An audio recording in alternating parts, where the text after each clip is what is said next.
గణపతి యొక్క లీలా విశేషం.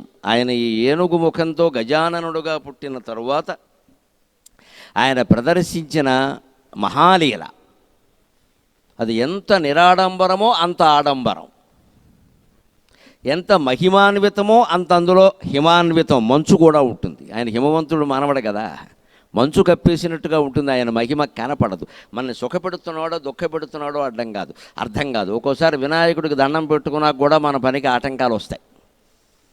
ఈ పని బాగా జరగాలి, ఆటంకం రావద్దని దండం పెట్టుకుంటావు కదా, ఆయన కావాలని ఆటంకం రప్పిస్తాడు, అది జరగదు.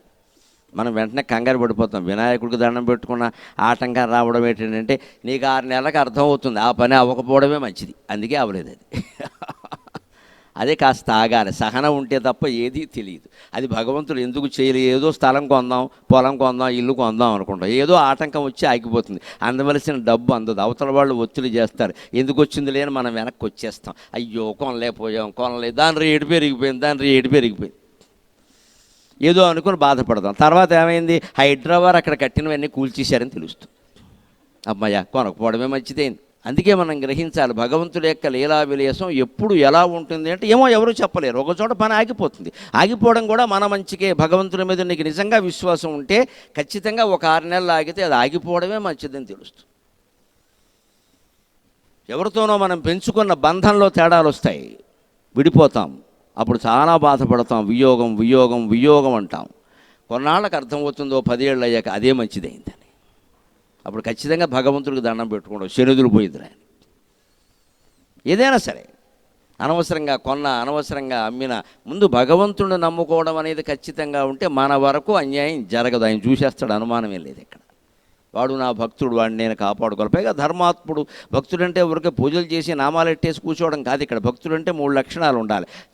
మాటల్లో సత్యం ఉండాలి, చేతల్లో ధర్మం ఉండాలి, మనస్సులో భగవంతుడు ఉండాలి. ఈ 3 ఉన్నవాళ్ళనే భక్తుడు.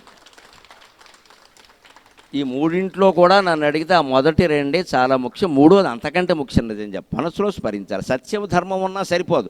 నేను సత్యమే మాట్లాడతానండి, నేను ధర్మంగానే ఉంటానండి, అయినా నాకు అన్యాయం జరిగింది అంటే పవర్ లేదు. పవరే మంత్రబలం, జపం, అదే మనస్సులో భగవంతుడు. మనం ఎంత సత్యం ఉన్నా, ఎంత ధర్మం ఉన్నా, మనస్సులో కనుక భగవంతుడు లేకపోతే ఓడిపోతాం. ధర్మరాజు గెలవడానికి, అర్జునుడు గెలవడానికి వారి బాణాల కారణం కాదు, బోడి బాణాలు ఇంతకంటే ఎక్కువ ఉన్నాయి అక్కడ. ఒక అశ్వత్థామ ముందు, ఒక ద్రోణాచార్యుల ముందు, ఒక కర్ణుడు ముందు ఎక్కడ నిలబడతారు? చాలా ఒక అర్జునుడు ఒక్కడే ఉన్నాడు ఇక్కడ ప్రధానం, మహా అయితే భీముడు ఉన్నాడు, మిగిలిన 3 ఆటలు అట్టుపడలే. మరి అటువంటి 5గురిని పెట్టుకుని అభిమన్యుడిని, ఉప పాండవుల్ని, చిన్నపిల్లల్ని పెట్టుకుని గెలిపించారంటే ఎవరండి?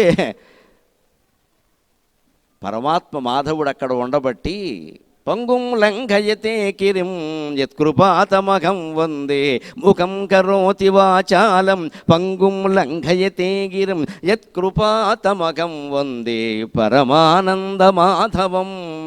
కాళ్ళు లేనివాడి చేత కూడా నడిపించగలిగినవాడు, నోరు లేనివాడి చేత కూడా మాట్లాడించగలిగిన వాడైనటువంటి శ్రీకృష్ణ పరమాత్మ 18 రోజులు కాదు, పాండవుల జీవితాన్ని మొత్తానికి సారథ్యం వహించడం వల్ల వాళ్ళు గెలవగలిగారండి. కేవలం వాళ్ళ శక్తి కాదు, దైవశక్తి. వినాయకుడైనా, కృష్ణుడైనా, రాముడైనా, శివుడైనా దైవశక్తిని నమ్ముకోవాలి. మనం అన్యాయం చేయొద్దు, కానీ మనకు అన్యాయం జరుగుతుంది. నువ్వు చేయనంత మాత్రాన అందరూ అలా ఉంటారని ఏం లేదు ఇక్కడ. నువ్వు అన్యాయం చేయకపోయినా నీకు అన్యాయం జరగకుండా ఉండాలంటే దైవభక్తి ఉండాలి. నేను సత్యంగా ఉన్నానంటే కుదరదు. ఇక్కడ అవతల వాడు ఉండద్దు, మనం ఎడం వైపునే పడతాం, వాడు కుడివైపు నుంచి వచ్చి మనకు గుద్దేస్తాడు. దయచేసి నన్ను ఎవరూ కొద్దద్దని మెడలో బోర్డించుకుంటామా? కుదిరే పని కాదు అది. అది జరగకుండా ఉండాలంటే దైవభక్తి ఉంటే ఆ వాడి సంగతి ఆయన చూసుకుంటాడు, మన వైపు రాకుండా వాడు పక్క పోయేలా చేస్తాడు. ఆ సమయానికి వాడు బండి మీద ఎడుతున్నవాడే మన వైపు వద్దాం అనుకున్నవాడు ఫోన్ వస్తుంది, ఫోన్ తీస్తాడు, పోయి కాలంలో పడతాడు, మనకెందుకు, మన వైపు రాలా. అది దైవలీల. అందుకే ఆయన ఏం తీసుకుంటాడో గమనించండి.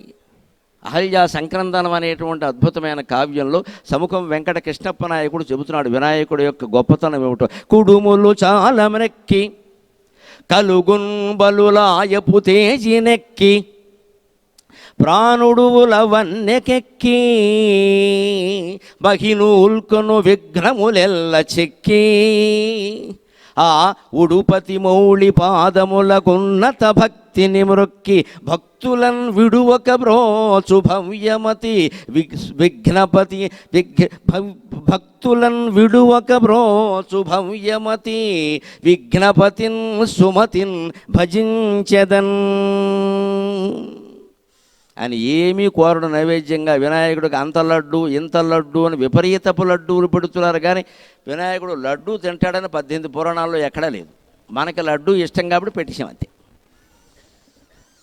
ఈ లడ్డూలు చేసాం 500 కేజీలు అనేవాళ్ళని ఎవరినైనా సరే 500 కేజీలు ఉండరం చేయమనండి, వీళ్ళ వల్ల కాదండి.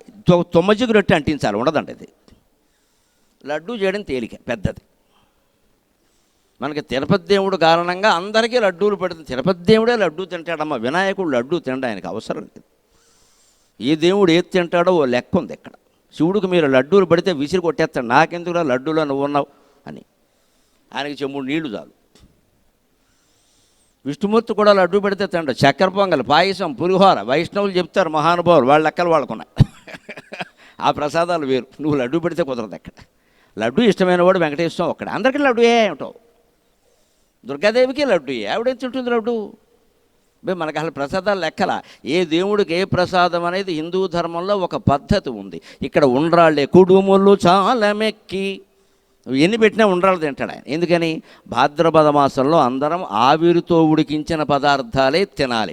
మనకి ఇష్టమైన దాన్నే దేవుడు తాను తింటున్నాడండి. ఇది ఒక్క హిందూ ధర్మంలో మాత్రమే సాధ్యం. మనకి ఇష్టం అంటే మనకి హితవు, మనకి మేలు చేసేది. ఇది వర్షకాలం, ఇది శ్రవణ భాద్రపదాలు ఎలా ఉన్నా చూడండి, వర్షాలు విపరీతంగా ఉంటాయి. అందుకే ఇంటికి ఎవరన్నా వచ్చి, పూర్వకాలం రోజుల్లో ఈ మాట ఉండేది వ్యంగ్యంగా, ఇంటికి ఎవరన్నా వచ్చి 10 రోజుల పాటు కదలలేదనుకోండి, వచ్చారు శ్రావణ భాద్రపదాల్లాగా అనేవాడు.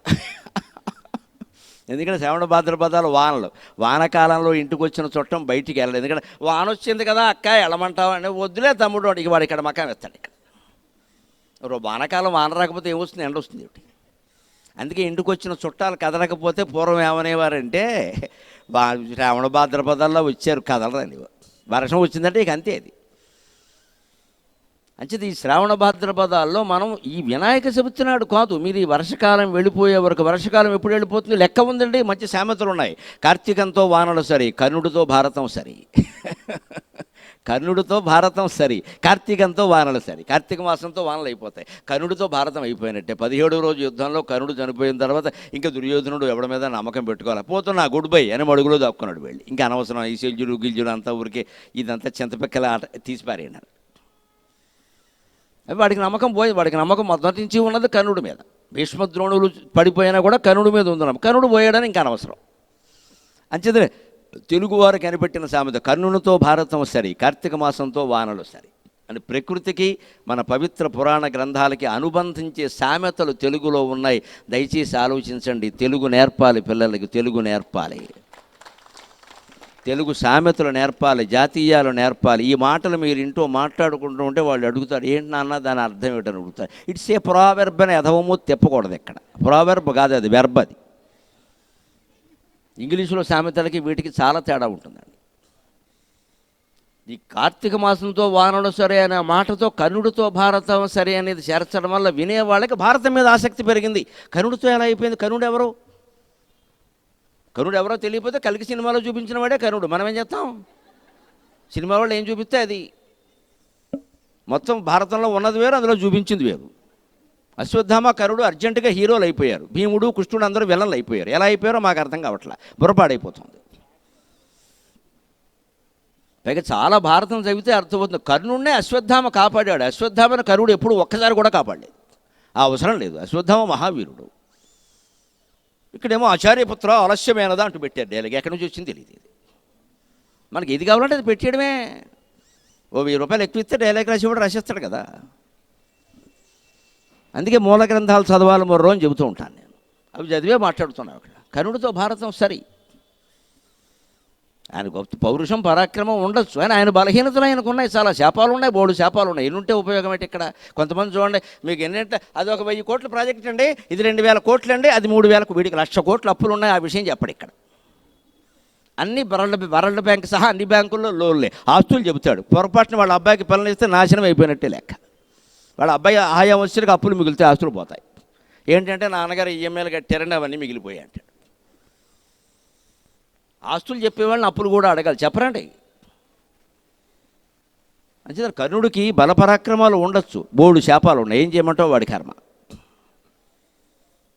ఎందుకంటే దైవబలం లేదు. ఇక్కడ దైవబలం లేనప్పుడు ఎన్నున్నా ఒకటే, కర్ణుని వైపు దైవబలం లేదు. అదే చెబుతున్నాడు ఈ పద్యంలో.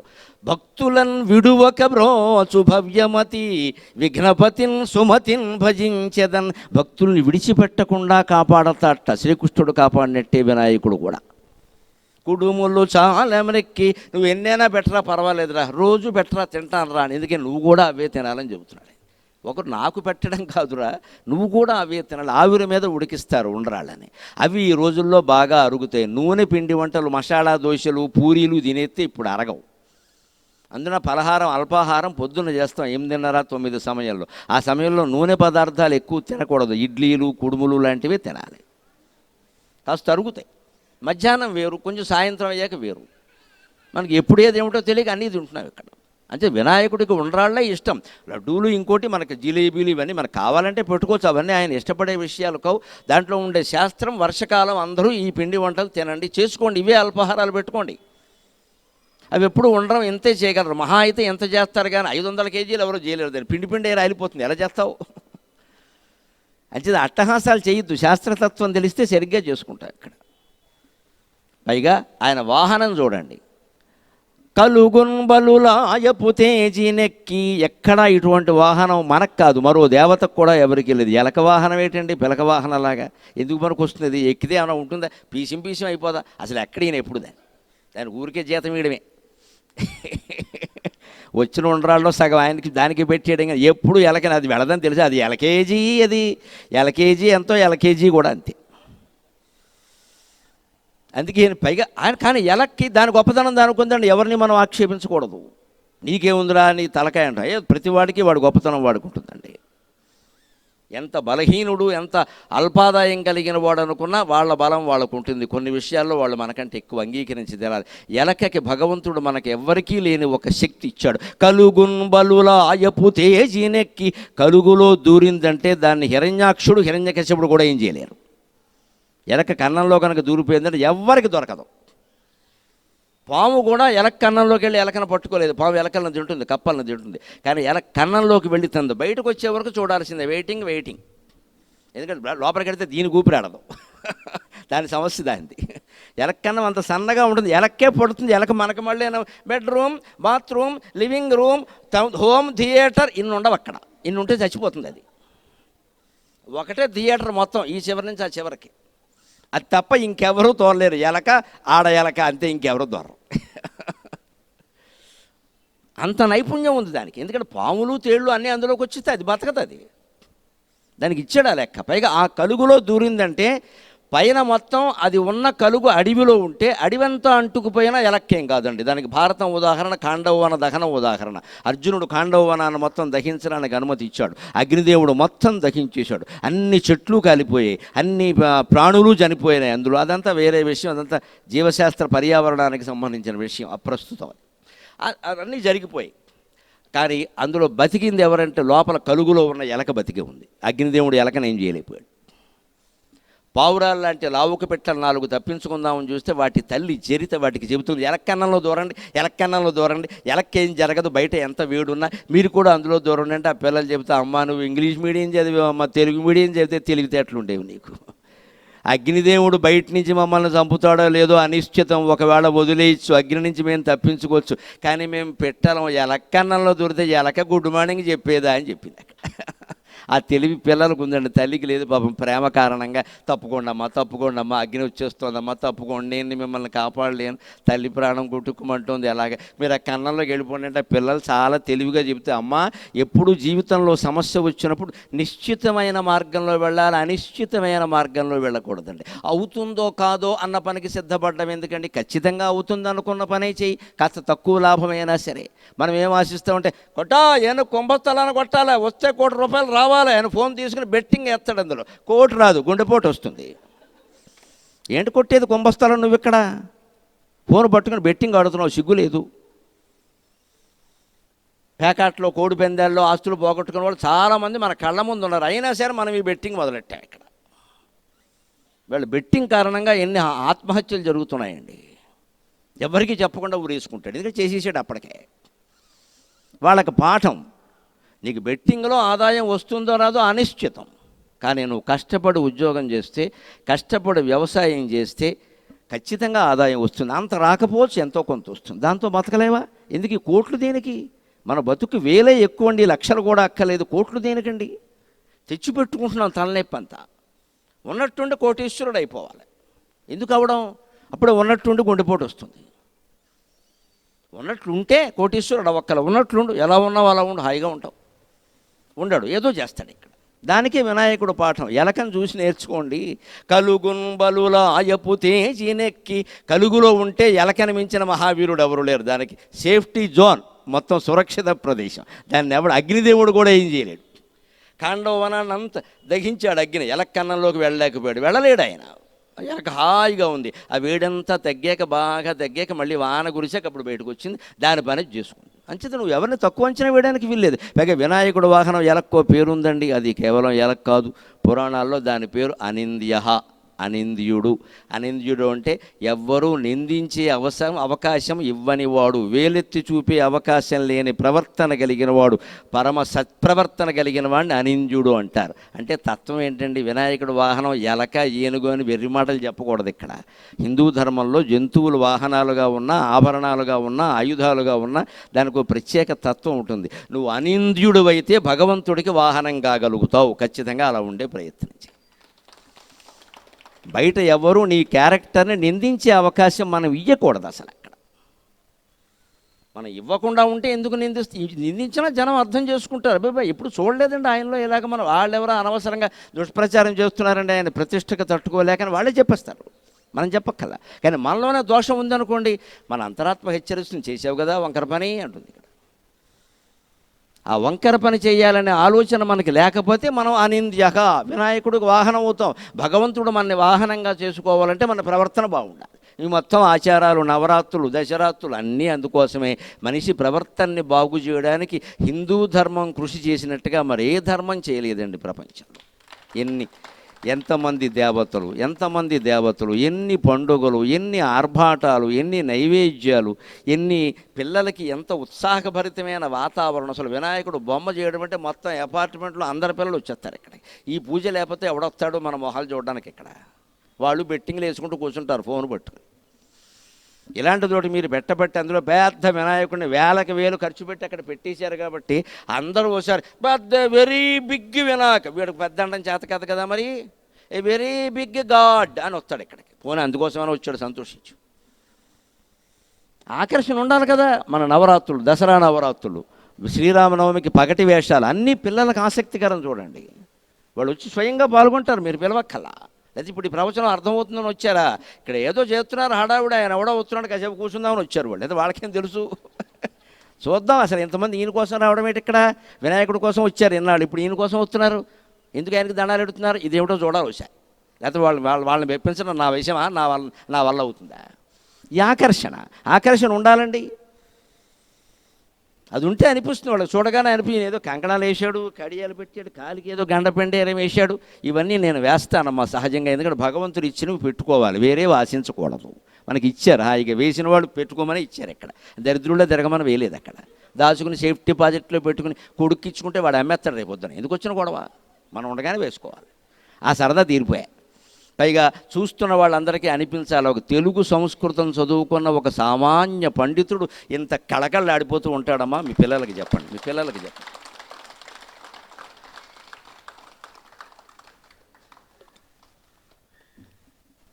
ఏ ఇంజనీర్లకి, ఏ డాక్టర్లకి, ఏ కలెక్టర్లకి, ఏ మహోన్నత రాజకీయ నాయకులకి లేని వైభవం ఇవాళ ఒక ప్రవచనకర్తకి పడుతోందమ్మా. మేమందరం అలాగే ఉన్నాం, మహావైభవంతో ఉన్నాం. ఎంత పెద్దవాళ్ళైనా మాకు స్వాగతం చెప్పడానికి వస్తున్నారు. ఎంత అదృష్టం అది! సరస్వతి కటాక్షం. ఆ కటాక్షం ఉన్న వాళ్ళ మేము లక్ష్మీదేవిలాగే ఉండాలి. దరిద్ర కొట్టు మొహాలు వేసుకోవడం మాకేం పని? ఇక్కడ కళకళ ఆడిపోతూ ఉంటే చూసేవాళ్ళకి మేము ఇలా చదువుకుంటే మాకు అన్నీ వస్తాయి, ముందు చదువుకో ఉంటే మరి పిల్లలకి ఏం తెలుస్తుంది? అది కంకణం ఎలా వస్తుంది? అవును, సహస్రావధానం చేయి, వస్తుంది, ఊరికే వచ్చిందా? 1000 పద్యాలు అప్పగిస్తే వేశారు ఇక్కడ. అదేమిటి అవధానం ఏమిటంటారు, తెలుసుకుంటారు. నెమ్మదిగా చేసేవాళ్ళు అందులో రావచ్చు, దానికే ఉంది. ఒక ఆకర్షణ లేకపోతే అలాగా. ఆకర్షణ యువతరానికి పిల్లలకి చాలా అవసరం. పెద్దవాళ్ళు అవుతున్న కొద్దీ ఈ ఆకర్షణ నుంచి మనం బయటపడాలి. ఇంక ఇవన్నీ వద్దు, ఇంకా మనసు నిండా భగవంతుడే ఉండాలి. అందుకని అటువంటి అల్పమైన జంతువుని వాహనంగా తీసుకుని ఎంత వైభవం సాధించావయ్యా. కలుగును బలులాయపు తేజినెక్కి ప్రాణుడు ఉలవన్నెకెక్కి. గణపతి ఇప్పుడు మనకు కనపడుతున్న గణపతి కేవలం శివపార్వతుల కుమారుడుగా మనం భావిస్తున్నాం. కానీ ఈ గణపతి గురించి వేదంలో, ఋగ్వేదంలో కూడా ఉంది. గణానాం త్వా గణపతిగుం హవామకే కవిం కవీనాముపమశ్రవస్తమం జ్యేష్ఠరాజం బ్రహ్మణాం బ్రహ్మణస్పద ఆనుశృణ్వన్నోతిభిः సేదసాదనం అని. గణపతి కేవలం ప్రమథ గణపతి కాదు, సృష్టిలో ఉండే అన్ని గణాలకి ఆయనే అధిపతి. వేదంలోనే తొలిదైవంగా కీర్తించబడ్డాడు, ఋగ్వేదంలోనే. ఆయన ఇక్కడికి వచ్చి నువ్వు ఊతిభిస్సీ దసాదన, ఊతిభి అంటే ఆహ్వానం పలుకుతున్నాం. ఇక్కడ వేదిక మీద స్వాగతం పలుకుతారు కదా, పెద్దవారిని రావాలని కోరుతున్నాం. అలాగే మనం గణపతి పూజ చేసేటప్పుడు నేను ఇక్కడ వచ్చి ఈ ఆసనంలో కూర్చోమని మేము కోరుతున్నాం. అయ్యా సీయ దసాదనం, ఇక్కడ కూర్చో. సీద అంటే సిట్టింగ్, ఇక్కడ కూర్చో. ఊతిభిగి, మేము హాయిగా ఆనందంగా మేము మిమ్మల్ని పిలుస్తున్నాం, ప్రేమగా మీరు రండి. గణానాం త్వా గణపతిగం, అన్ని గణాలకి నువ్వే అధిపతివి. హవామహే, నిన్ను ఆహ్వానిస్తున్నాం మేము. కవిం కవీనాం, కవులందరికీ పూర్వమైన కవి. కవి అంటే సృష్టికర్త, కవి అంటే సృష్టికర్త. ఒక కావ్యం సృష్టిస్తాడు. అలాగే భగవంతుడు ఈ జగత్తును సృష్టించాడు. అంచేది భగవంతుడిని కవి అంటారు. ఆయన కవీనాం కవి, సృష్టికర్తలకే సృష్టికర్త. బ్రహ్మదేవుడు కూడా సృష్టి ప్రారంభించేటప్పుడు గణపతిని పూజించాట, అంత మూలంవాడు ఆయన. అందుకని ప్రాణుడు ఉలవన్నెకెక్కి, వేదాల్లో ఎంతో ప్రసిద్ధి ఉందయ్యా నీకు గణపతి, నీకు నమస్కారం అంటున్నాడు. అహల్య సంక్రందనంలో ఈ నిర్విఘ్న పరిసమాప్తి కోసం దైవ పూజ చేసిన సముఖం వెంకట కృష్ణప్ప నాయకు. మగిను ఉల్కను విఘ్నములెల్ల చెక్కి, ఇంకా ఇంకా భూమండలం మీద ఎన్ని రకాల విఘ్నాలు ఉంటాయో అన్నీ చెక్కి పారేస్తాడు ఆయన. చెక్కడం అనే మాట అర్థం చేసుకోండి. గణపతి విగ్రహం ఎక్కడో కొని తెస్తే మనకి ఈ విషయం అర్థం కాదు. కానీ ఆ విగ్రహాన్ని తయారు చేసేటప్పుడు వెళ్ళి చూడండి. ఇప్పుడు కాకపోయినా తర్వాతేనా వాళ్ళు పాపం వినాయక విగ్రహాలు తయారు చేసేవాళ్ళు హైదరాబాదులో ఏడాదంతా చేస్తూనే ఉంటారు. ఇప్పుడు మొదలు పెట్టరు, అవి అవ్వదు. వాళ్ళు జూన్ నాటికే పూర్తి చేసేస్తారు, లేకపోతే అవ్వదు. అది పెద్ద విగ్రహాలు అవుతాయా? పైగా ఈ మధ్య మట్టి విగ్రహాలతో చేయాలనేది వచ్చిన తర్వాత వాళ్ళు కూడా మట్టితో చాలా జాగ్రత్తగా ఏకంగా 30 అడుగులు 40 అడుగులు 60 అడుగులు కూడా చేస్తున్నారు మట్టితోనే. మరి దానికి ఏం చేయాలి? చెక్కడం అనే మాట అక్కడ అర్థమవుతుంది. విఘ్నములెల్లా చెక్కి అని సముఖం వెంకట కృష్ణప్ప నాయకుడు ఎందుకు ప్రయోగించాడు? చెక్కడం అంటే ఒక మట్టిలో వినాయకుడు విగ్రహాన్ని తయారు చేయమన్నాం అనుకోండి, ముందు మట్టి ముద్ద తెస్తాడు. ముందు వినాయకుడు ఎక్కడి నుంచి వస్తాడు? ముందు మట్టి ముద్ద, ఆ మధ్యలో ఉండే ముండె ఉందే కబంధం, దాన్ని తయారు చేస్తారు. అది కూడా పెద్ద ముద్ద. దాంట్లో ఇలా నొక్కుతాడు, పైకి తల వస్తుంది. ఆ నొక్కినప్పుడు పక్కనున్న మట్టి తీసేస్తాడు. ఆ పక్కనున్న మట్టి తీసేయడమే చెక్కడం. ఇంకా బాగా అర్థం అవ్వాలంటే చెక్కతో తయారు చేసే విగ్రహాలు చూడండి. కొయ్యతో తయారు చేస్తారు కదా, చేసేటప్పుడు చూడాలి. కొన్నాక ఎక్కడో పెట్టాక తెచ్చి మనం పూజ చేసుకోవడం, నమస్కారం పెట్టుకోవడం కాదు. ఇక్కడ వాళ్ళు తయారు చేస్తుంటే చూస్తే భగవతత్వం అర్థమవుతుంది. చెక్కలో మీరు శ్రీకృష్ణుడిని చేయమని చెప్పారు, ఆయన ఏం చేస్తాడు? శ్రీకృష్ణుని చెక్కి మనకి ఇచ్చాక శ్రీకృష్ణుడిని ఎంత బాగా చెక్కాడు, శ్రీకృష్ణుడిని ఎంత బాగా చెప్పాడు, శుద్ధ తప్పు.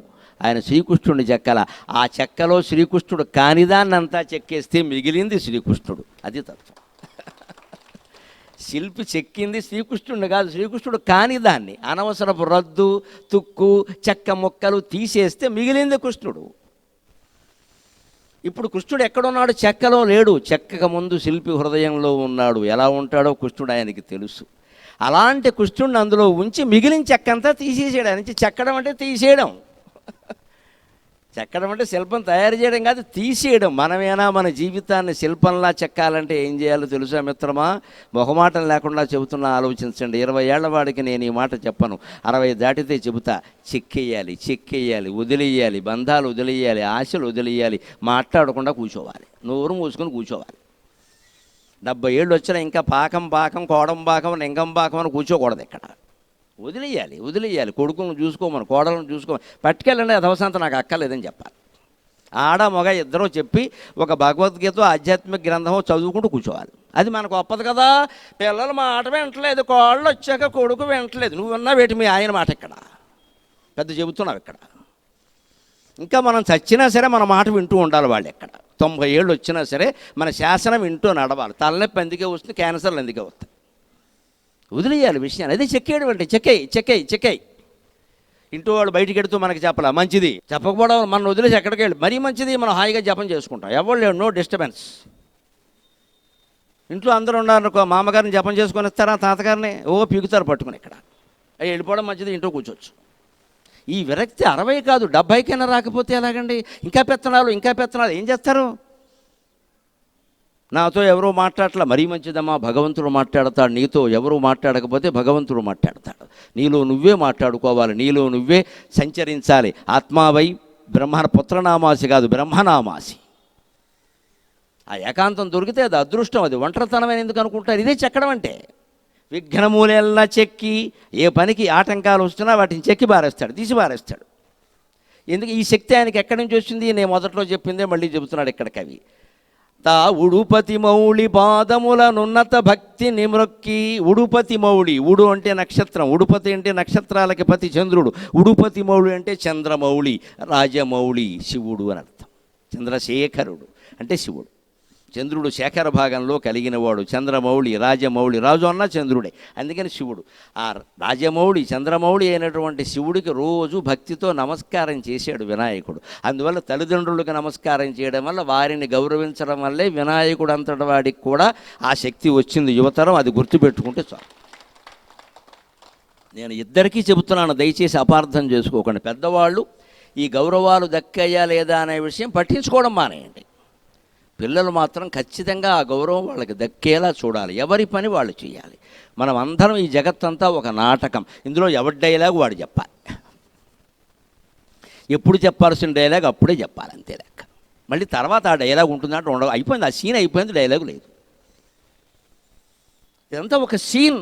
నీకంత సీన్ ఉందా అంటారు, మొత్తం జీవితమే సీన్ ఇక్కడ. ఇది ఒక నాటకం. ఇది నువ్వు మోసం చేయమని అర్థం. నాటకం అంటే మోసం కాదు అక్కడ.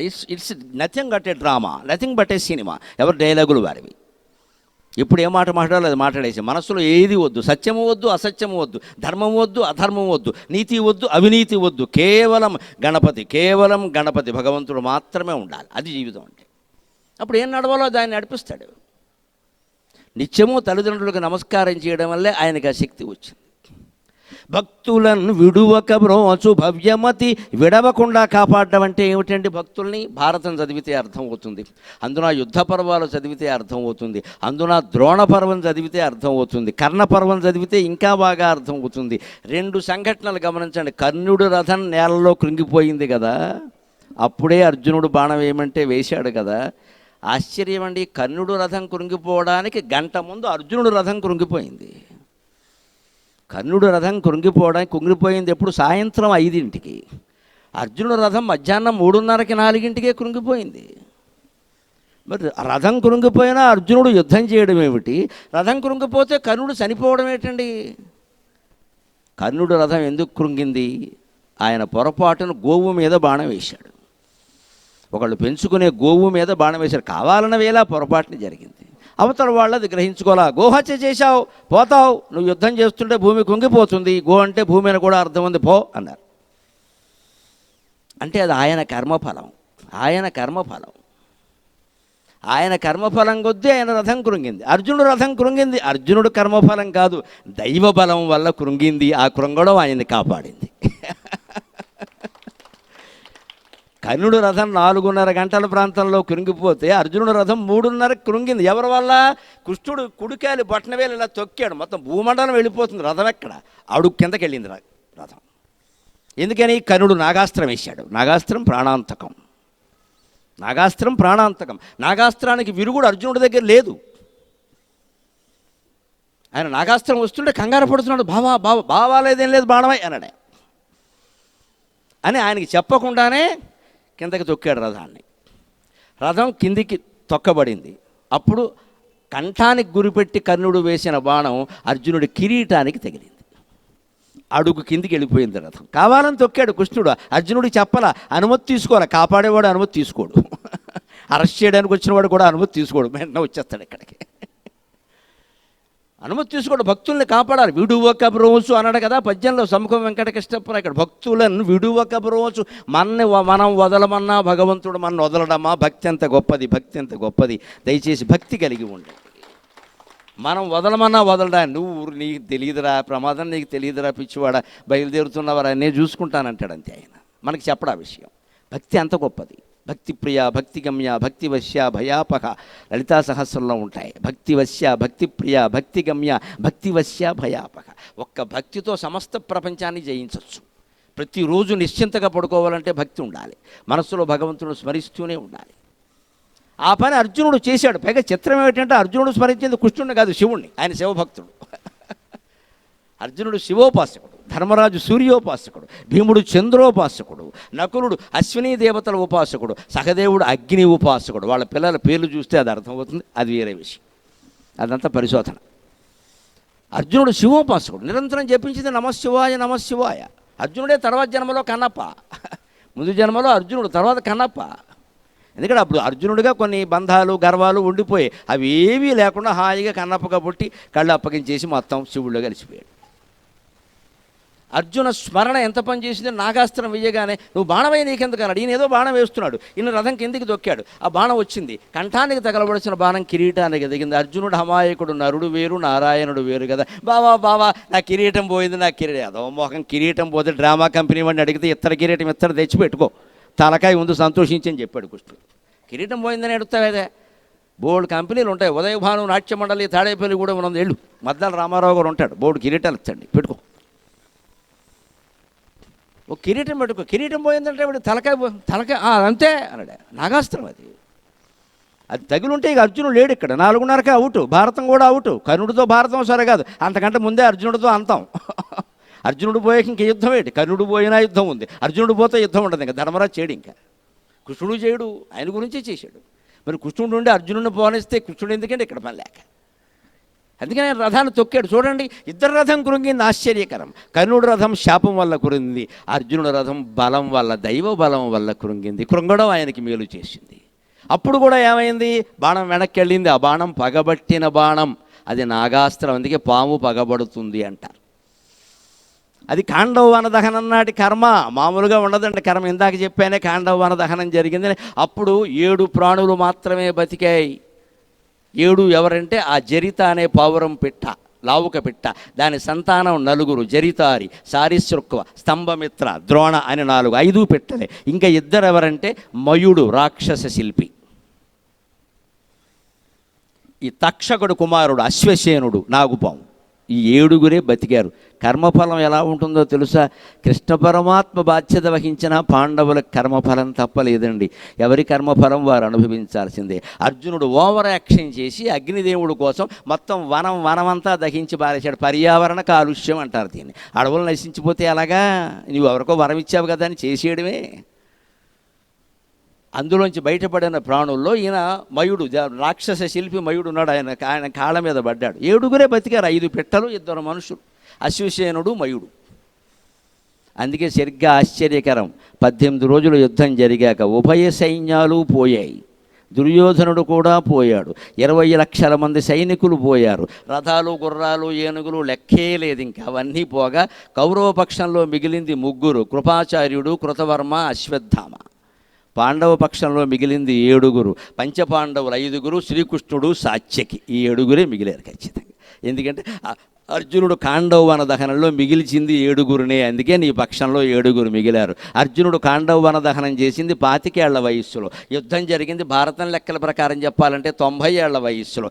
20 ఏళ్లప్పుడు చేసిన కర్మ 70 ఏళ్లప్పుడు అర్జునుడు అనుభవించాడు. మనం అనుభవించామంటే జాగ్రత్తగా ఉండాలి అందరూ కూడా.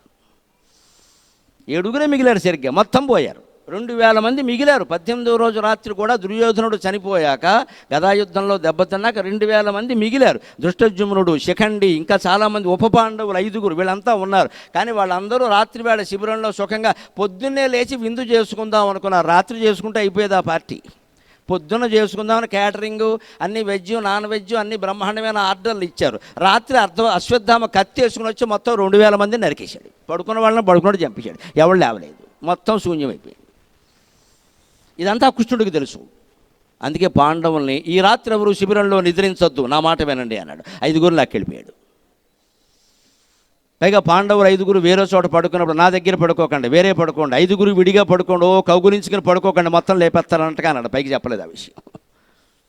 విడిగా పడుకోండి, విడిగానే పడుకున్నారు. వాళ్ళ 5 బతికారు, కృష్ణుడు బతికాడు, ఇక్కడ మొత్తం లేచిపోయారు. పైగా అశ్వత్థామ ఏమనుకున్నారంటే 5 కలిసి పడుకున్నారు. పాపం ఉప పాండవులు, ధర్మరాజు కుమారుడు ప్రతివించుడు, భీముడు కుమారుడు సుత సోముడు, అర్జునుడు కుమారుడు శృత కర్మ, నకులుని కుమారుడు శతానీకుడు, ఆ సహదేవుని కుమారుడు శృతశేనుడు, 5 కలిపి ఒకే దుప్పటి కప్పుకు పడుకున్నారు. అందరినీ కత్తెట్టి నరికేశాడు అశ్వత్థామ. ఒకటే దెబ్బ. ద్రౌపది గర్భశోకం ఇంత అంతా కాదు. ఆ ఇల్లాలు ఏం పొందిందంటే ఏం పొందలేదు, ఎవరు ఏం చెప్పలేరు. ఆవిడికి తెలియాలి ఏం పొందిందో, ఎంత కోల్పోయిందో ఎవరూ చెప్పలేరు. యుద్ధం ఎప్పుడు యుద్ధానికి దారి తీస్తుంది కానీ శాంతి నిర్మాణం చెయ్యదండి. యుద్ధం ఎప్పుడు కూడా యుద్ధానికే దారి చూపిస్తుంది. అది రామాయణము చెప్పింది, భారతము చెప్పింది. ఇంకా రామాయణ యుద్ధం వల్లైనా కొంత శాంతి ఏర్పడింది కానీ భారత యుద్ధం వల్ల శాంతి ఏర్పడలా. ధర్మం గెలిచింది అన్నది ఒకటే మనం సంపాదించాలి. ఇంతమంది పోయాక ఇంకేమిటి ఇక్కడ? ఇది జరిగింది. ఇక్కడ నాగాస్త్రం వచ్చింది, పగబట్టింది అశ్వసేనుడు. ఎందుకంటే తప్పించుకునే ప్రయత్నం చేసింది అశ్వసేనుడు. అనే దాన్ని తోక మీద కొట్టాడు, తల మీద కొట్టాడు. అర్జునుడు కూడా అది గురి తప్పడమే. అందుకే ఇక్కడ కర్ణుడు వారం గురి తప్పింది. ఆ తల మీద కొట్టాడు, అది ఎగిరింది, దానికి రెక్కలు ఉన్నాయి, తోక తెగింది. తోక తెగిన పాము పగబడుతుంది అంటారు. ఇప్పటికీ భారతం నుంచే వచ్చింది అది లెక్క. ఆ తోక తెగిన అశ్వసేనుడు పగబట్టి కర్ణుడి దగ్గరికి వెళ్ళి, నన్ను పూజించు అస్త్రం రూపంలో, నేను దాన్ని ఆవేశించి ఉంటా, అర్జునుడిని చంపడానికి నీకు ఉపయోగిస్తా, నాకు వాడి మీద కక్ష ఉంది అంది. ఆయుధం పట్టిన వాడికి కక్ష ఉంటే పర్వాలా, ఆయుధానికి కూడా కక్ష ఉంటే కష్టం కదా. అది భారతం. ఆయుధం పట్టినవాడికి ఉంటుంది కక్ష, ఆయుధానికి కూడా కక్ష ఎందుకండి? ఇక్కడ ఆయుధాన్ని పట్టిన కర్ణుడు, ఆయుధమైనటువంటి పాము రెండూ పగబట్టాయి. అయినా పరమాత్మ యొక్క బలం ఉండడం వల్ల అర్జునుడు తప్పించుకున్నాడు. ఒక బాణం కిరీటానికి తగిలింది. వెంటనే అది కర్ణుడి దగ్గరికి వెళ్ళి నాగాస్త్రం, అదేమిటి గురి చూడడం తెలియదా అంటే, నేను బాగానే చూశాను, అక్కడ ఏం జరిగిందో తెలియదు. కిరీటానికి ఏం జరుగుతుంది? వేణుమాధవుడిని అడిగితే చెబుతాడు ఏం జరుగుతుందో. ఇక్కడ ఆయన మొరలి ఊదాడు, మొత్తం గాలి ఊదేసింది ఇక్కడ. అప్పుడు మళ్ళీ పాము ఏం చెప్పింది తెలిస్తే, తక్కువది కాదు, మళ్ళీ వేయి చంపుతా అంటే, ఒక్కోసారి వాడు పెట్టుకున్న చేదస్థాలు నియమాలు వాడిని మింగేస్తాయి. మనం చేదస్థపు నియమాలు పెట్టుకోకూడదు. కర్ణుడు ఏమన్నా అంటే, కుదరదు, నేను సంపూర్ణ పౌరుషవంతుణ్ణి, ఒక బాణం మళ్ళీ వేయను, అయితే ఎవరు మూసుకొని చెప్పింది. అది వేయచ్చు కదా చెప్పినప్పుడు, అది అచ్చు వేయమన్నా కూడా వేయలే. అంచేది గెలుపు అవకాశాలు కేవలం మన ప్రయత్నాన్ని బట్టి ఉండవండి, దైవ బలాన్ని బట్టి ఉంటాయి, దైవ బలాన్ని బట్టి ఉంటాయి. మనం ఎంత పరీక్షకి బాగా చదివినా, ఎంత ఆటకి పోటీకి బాగా తయారైనా వినాయకుడికి ఒక్క నమస్కారం చేసుకుని వెళ్ళాలి. నష్టపోయేది ఏం లేదు, అందులో లాభం జరుగుతుంది. ఆ పని అర్జునుడు చేశాడు, కర్ణుడు చెయ్యాల. అదే జీవుడికి దేవుడికి తేడా. జీవుడు ఎప్పుడు చర్చ చేస్తూ కూర్చుంటాడు, దేవుడు చర్య తీసుకుంటాడు, వెంటనే దేవుడు చర్చ చెయ్యడు. అందుకని నాగాస్త్రం వస్తుంటే, బావా నాగాస్త్రం, కిరీటం పోయింది, ఇవంతా చర్చ, నోరు మూసుకో అన్నాడు ఆయన. ఆయన చర్య తీసుకుని తొక్కు తొక్కాడు, అయిపోయింది ఇక్కడ. God will always take action, no discussion. మన జీవితాల్లో కూడా మనం ప్రశాంతంగా ఉండాలంటే ఇళ్లలో కూర్చొని ఆడ మగ ఊరికి డిస్కషన్ చేయకండి, డిష్యం కష్టం, ఏదో ఒక యాక్షన్ తీసుకోండి, అయిపోయింది అంతే. ఇంక వదిలేండి ఆ విషయాన్ని. ఆ ముందే చర్చించండి. ఏదో ఒక చోట కూర్చొని భార్యాభర్త ఏం చేయాలో ఒక అరగంట ఆలోచించుకోండి. ఒక నిర్ణయం తీసుకోలేక ఇంకా ఆలోచించద్దు, వదిలేయండి ఆ విషయాన్ని. ఏం జరిగితే అది జరుగుతుంది, దానికి కట్టుబడి ఉండాలి. భగవంతుడు నమ్ముకుంటే ఖచ్చితంగా మనకి మేలే జరుగుతుంది, అపకారం జరగదు. ఖచ్చితంగా నువ్వు తప్పు చేసినా మేలే జరుగుతుంది, నువ్వు తప్పు చేసినా మేలే జరుగుతుంది నీకు భక్తి కారణంగా. ఉప్పు చేస్తే జరుగుతుందని వేరే చెప్పక్కర్లా, భక్తి అంత గొప్ప, అది బాగుండాలి. అందుకని భగవంతుడికి నమస్కారం అన్నాడు.